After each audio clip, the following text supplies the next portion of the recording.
Oi, gente, quanto tempo, né? Bom, estou aqui de volta, estava resolvendo algumas demandas, mas pretendo, a partir de hoje, estar aqui um pouquinho mais presente com vocês, né? Já estava com saudades.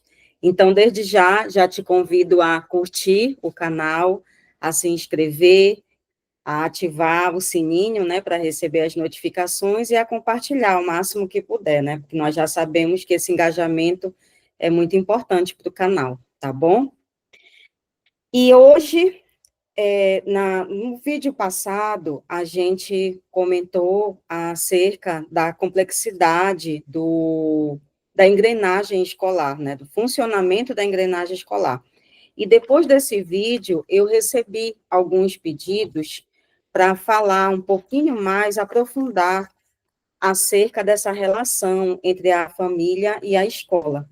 Por isso, eu trago hoje, por meio do nosso vídeo 4, reflexões e comentários sobre família e escola, a parceria que não pode faltar.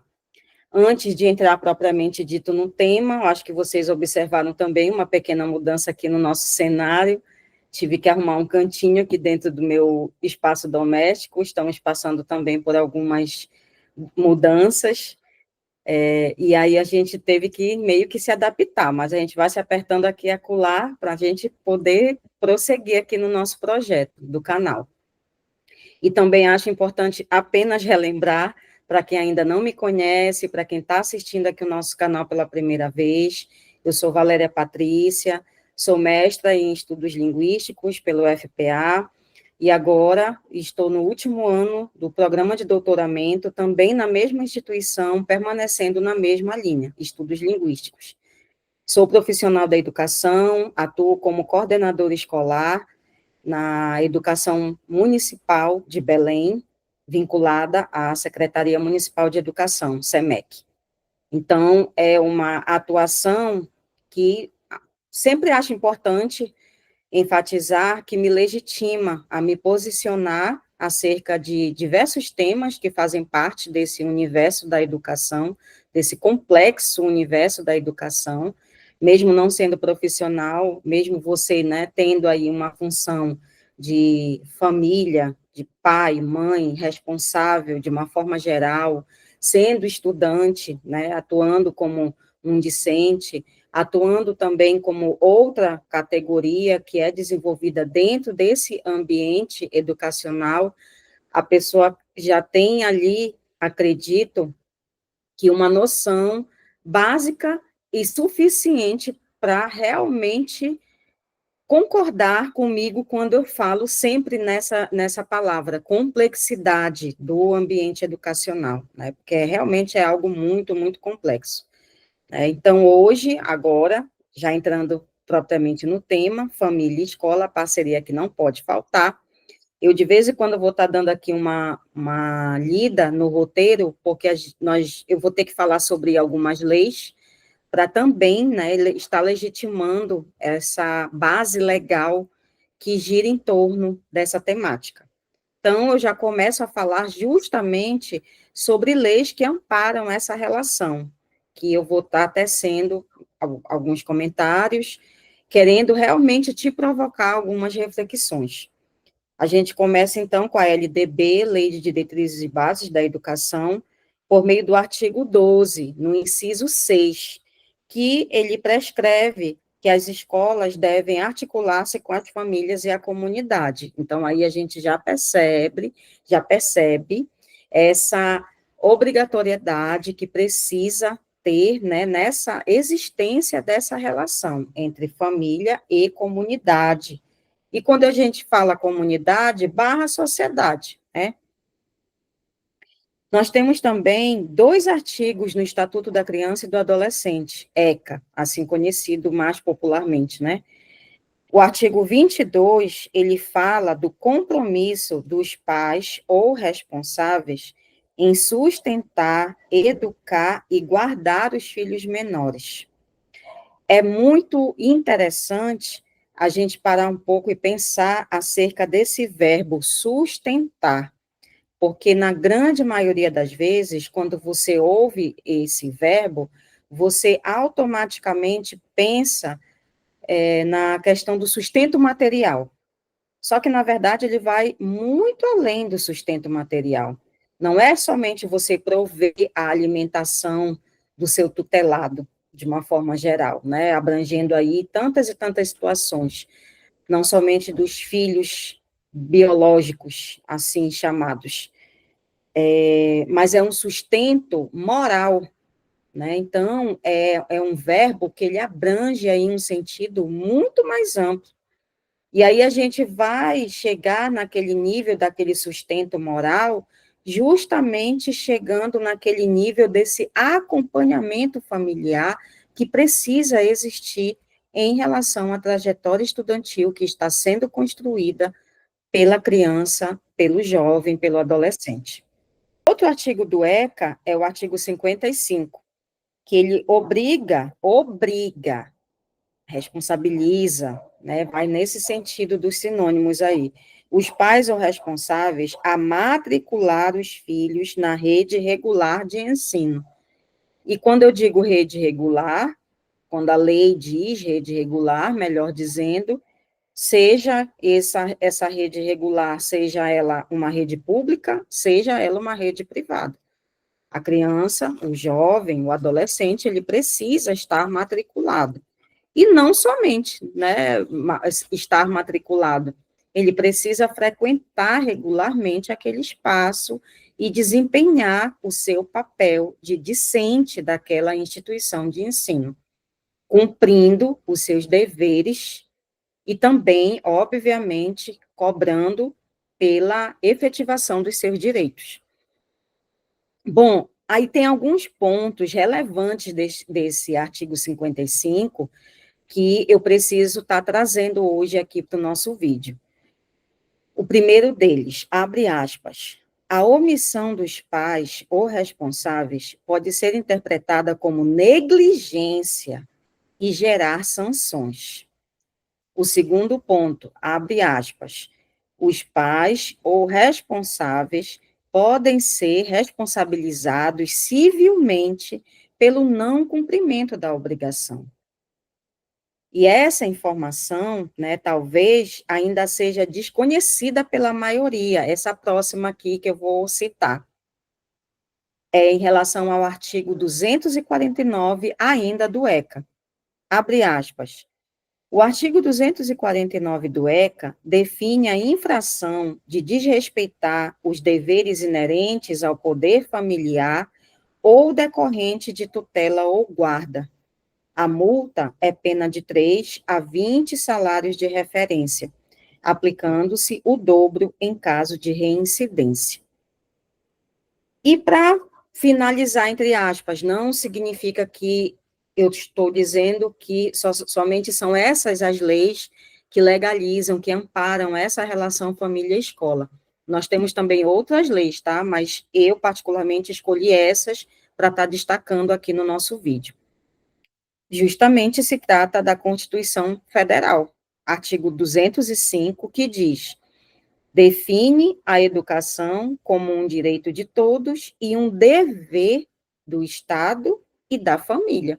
Ou seja, o Estado precisa, né, ele é obrigado a prover essa oportunidade de todos estarem estudando, e a família precisa também prover. E nós já vimos que, por meio da matrícula, em primeiro lugar, e depois por meio do desdobramento diário desse acompanhamento que precisa acontecer.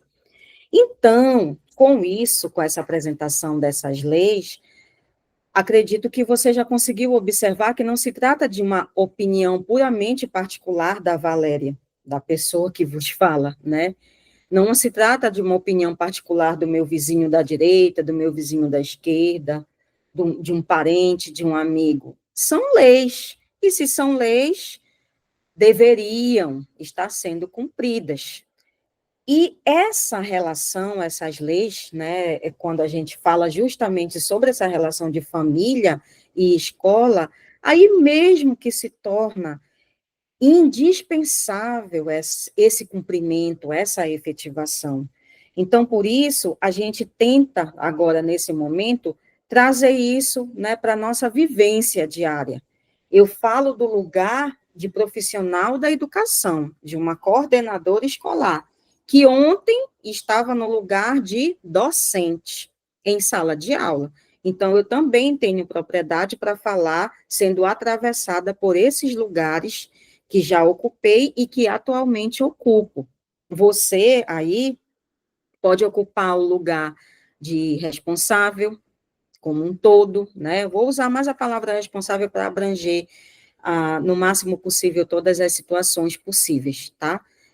Você também pode estar ouvindo, mas ocupando o lugar do aluno, da aluna, né? Você também que pode estar me ouvindo, pode também estar ocupando o lugar de profissional que ocupa as outras categorias pertencentes à engrenagem escolar, seja desde o agente de portaria, como nós já comentamos isso no vídeo anterior, que você também, caso não tenha assistido, já deixo aqui também esse convite, até o gestor da instituição de ensino, todos que fazem parte dessa engrenagem, né? Então, cada um pode estar ali, agora, constituindo o seu posicionamento mediante aquele lugar que você ocupa. E também sendo atravessado, em alguma medida, pelas suas experiências de vida, que, independentemente de onde quer que estejamos hoje, a nível profissional ou não, certamente todos nós tivemos as nossas experiências como alunos e alunas de alguma instituição de ensino. Então, por exemplo, eu vou dar aqui um exemplo para vocês de um aluno que apresenta um baixo desempenho, baixíssimo desempenho, e mesmo diante das iniciativas mais variadas e possíveis, partindo da escola, esse aluno ele não consegue melhorar. E aí, o que é que nós fazemos? Desde o início, já surge aquele alerta, normalmente esse alerta inicial é trazido pelo corpo docente da escola, e a coordenação, juntamente com a direção, quando existe essa parceria, atuando ali juntos, de mãos dadas, começam a observar de uma forma mais próxima possível, e com toda certeza vamos, então, acionar a família. E é muito curioso, vou usar essa qualificação, com o que ocorre, o efeito que isso gera. Isso gera um efeito que a gente percebe uma preocupação verdadeira por parte da família, mediante aquela situação, quando é ali compartilhada, né, aquela informação, aquela descrição pertencente ao estudante, ao aluno, à aluna. Só que também a gente percebe um efeito muito negativo, que muitas das vezes eles não aceitam. Eles não aceitam serem chamados, querendo ou não, atenção, pela falta daquele desempenho que já deveria estar acontecendo desde muito tempo, né? Então, a gente tem aí várias e várias situações pertencentes a uma mesma apresentação de um contexto, um aluno com baixo desempenho. E isso, obviamente, já vivenciamos várias e várias experiências que nos espantaram mesmo, de uma forma muito negativa, infelizmente, em nos depararmos com uma omissão que já caracteriza uma verdadeira ausência do núcleo familiar na vida daquela criança, daquele jovem, daquele adolescente. E assim também, como já nos surpreendemos, graças a Deus, de uma forma muito positiva, em depois de serem chamados, em depois de tomarem o conhecimento acerca daquela situação, daquele jovem, daquela adolescente que estava precisando de um olhar mais cuidadoso por parte dos familiares, conseguiram reverter a situação, né? Então, nós temos muitas provas, né? Muitos argumentos comprobatórios de que o efeito da presença da família, ele faz muita diferença. assim também como, infelizmente, o efeito da ausência dessa família. E hoje, por exemplo, se você procurar na internet, só uma pausazinha aqui, gente, para regar as cordas vocais, né, que quem fala muito precisa. Inclusive, você já tomou a sua água hoje?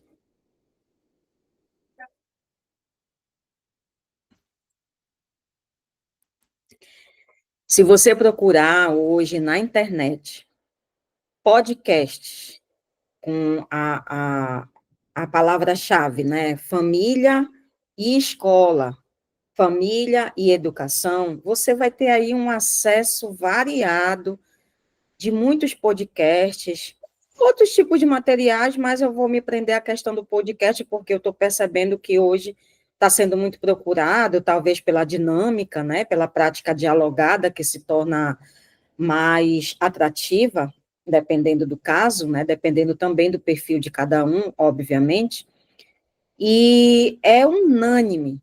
Gente, é 95% das vezes. Pode assistir, escolha a quantidade que você quiser e anote. Quantas vezes você vai ouvir educadores, teóricos e estudiosos da área da educação em dizer que o aluno que tem amparo familiar, acompanhamento familiar, ele progride de uma forma muito mais fácil e tendenciosa, de uma forma positiva, do que aquele aluno que não recebe aquele olhar por parte dos seus familiares, que não recebe nenhum tipo de acompanhamento dentro do seu espaço doméstico. Então, essa predominância, ela só vem fortalecer cada vez mais a nossa afirmação que intitula nosso vídeo de hoje, que é uma parceria que não pode faltar. A escola sozinha, eu costumo ter muito essa fala nos momentos de reunião do meu espaço de trabalho, e especialmente nos momentos de reunião com os pais, com a família, em dizer justamente isso, a escola sozinha, melhor dizendo, não faz milagre, precisa dessa caminhada de mãos dadas mesmo, né, entre a família e a escola, precisa ter essa parceria. Então, se você já tem essa consciência, está ouvindo tudo isso, né, e já está ali com aquela consciência leve, tranquila, estou fazendo a minha parte, te dou os meus parabéns. Mas, se vendo, ouvindo, assistindo a esse vídeo de hoje, e aí ficar aqueles pontinhos de interrogação, algumas inquietações internas surgirem, e você está percebendo de que você está aí mantendo uma distância considerável da escola do seu filho, da sua filha, que você não está sendo nem um pouco parceiro desse espaço, que você não comparece às reuniões, que você não participa dos eventos promovidos pela escola, que você não tira uns minutinhos sequer do seu tempo diário para sentar com seu filho e com a sua filha, para tentar caracterizar, em alguma medida, esse acompanhamento familiar em relação à caminhada estudantil dele ou dela, nunca é tarde para mudar. E mude, se esforce, porque isso vai fazer uma diferença tamanha que talvez você ainda não tenha parado para pensar no quanto isso pode estar fazendo falta e pode ser importante na construção dessa caminhada escolar do seu filho, da sua filha, da sua criança, do seu jovem, do seu adolescente. E eu fiz até questão de colocar aqui, talvez, né, algumas dicas que podem acontecer durante o dia a dia, do nosso dia a dia, que vai fazer toda a diferença. Pode ser coisas caracterizadas como coisas muito pequenas e simples, mas que, na verdade, vão gerar um efeito grandioso. E eu te falo isso assim com muita certeza mesmo, justamente me baseando nessa trajetória profissional que eu já comentei aqui com vocês. E de vez em quando eu vou estar sempre comentando. Por exemplo, de você parar durante o seu dia a dia e fazer as seguintes perguntas para o seu filho e para a sua filha. Como foi seu dia hoje na escola? Tem alguma tarefa de casa? Você tem conseguido acompanhar legal as aulas, meu filho, minha filha? Você tem sentido alguma dificuldade? Olha, que atividade interessante, que atividade bacana. Nossa, foi você que desenhou isso? Olha, que desenho lindo. Parabéns. Que livro é esse? Fala sobre o quê? Você está gostando dessa leitura? Posso te ajudar em alguma coisa? São perguntinhas, né? Muito simples, que não vão levar mais do que 5 minutos, mas que vão gerar, como eu já falei antes, um efeito muito diferenciado na vida estudantil do seu tutelado, da sua tutelada. Né? E é muito interessante e é importante também eu estar colocando aqui para vocês que, mediante essa oportunidade também de estar dialogando com os responsáveis quando são chamados, por exemplo, a maior justificativa que eu ouço é: Valéria, mas como coordenadora? Eu não tenho tempo, eu trabalho o dia todo.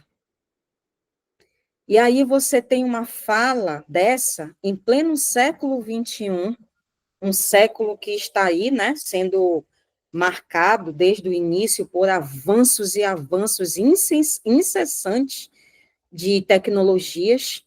E será que não tem uma tecnologia dessa que você não pode usar a seu favor para construir ou reconstruir esse elo de comunicação imprescindível que precisa ter, imprescindível, indispensável, não pode faltar na vida, nessa criação, nesse desenvolvimento da formação que o seu filho e a sua filha estão passando? Existem várias estratégias, mediante realidades e realidades, situações e situações, óbvio, mas dentro daquilo que é possível, se tiver uma boa medida da chamada boa vontade, com certeza você vai enxergar um jeito de fazer isso acontecer. Então, né, a gente finaliza, já está caminhando aqui para o final, deixando justamente essa reflexão, né, de que você agindo como uma família responsável, você vai estar conseguindo, então, caracterizar o desempenho desse parceiro, dessa parceira que precisa atuar juntamente com a instituição de ensino onde seu filho, onde a sua filha estuda. Então, se você quiser, baseado em tudo isso que foi colocado aqui, deixar registrado alguns comentários, fazer algum tipo de questionamento aqui no chat, fiquem à vontade. E eu espero que vocês tenham gostado desse vídeo e não vejo a hora de já estar postando o próximo vídeo. Um beijo.